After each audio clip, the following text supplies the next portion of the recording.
Magandang gabi sa ating lahat. Ang ating tatalakayin ngayong gabi ay tungkol sa Filipos chapter 4 verse 13. Ang title nito ay Hindi Natin Kaya.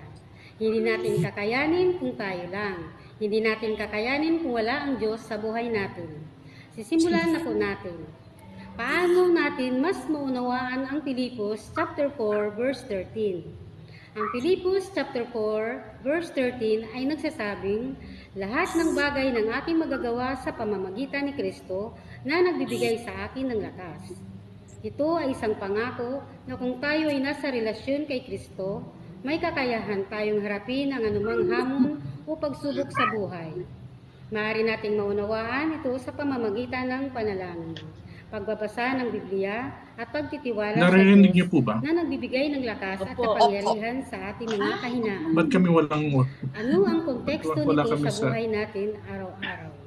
Ang konteksto ng Filipos chapter 4 verse 13 sa ating mga pang-araw-araw na buhay ay ang patuloy na pagtitiwala sa Diyos at paggalang sa Kanyang kapangyarihan at awa.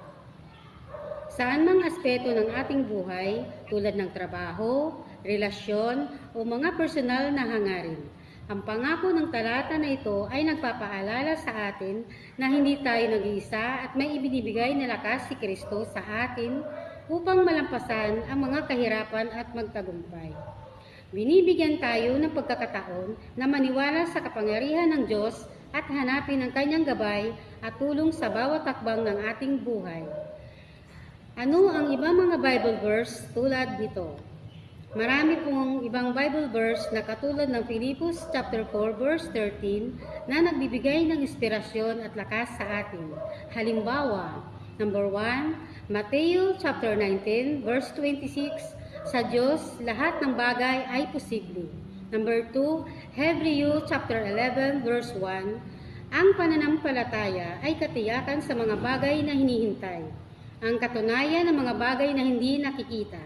Number 3, 2 Corinto chapter 12, 9, ang aking biyaya ay sapat sa iyo, sapagkat ang aking kapangyarihan ay nagiging ganap sa kahinaan.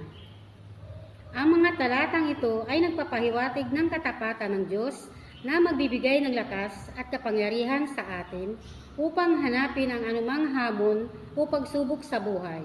Ito ay mga pangako na maaari nating ikapit sa ating mga pang-araw-araw na buhay at maglingkod bilang gabay at inspirasyon. Paano tayo mapapanatag at magkaroon ng kapayapaan kung patuloy tayong dumaranas ng mga hindi kaaya-aya sa ating buhay? Sa kabila ng mga hindi kaaya-aya mga pangyayari sa ating buhay, maaari tayong magkaroon ng kapayapaan at mapapanatag sa pamamagitan ng ating pagtitiwala sa Diyos. Sa Mateo chapter 11 verse 28, sinasabi ni Jesus, lumapit kayo sa akin, kayong lahat na nahihirapan at nabibigatan, at bibigyan ko kayo ng kapahingahan.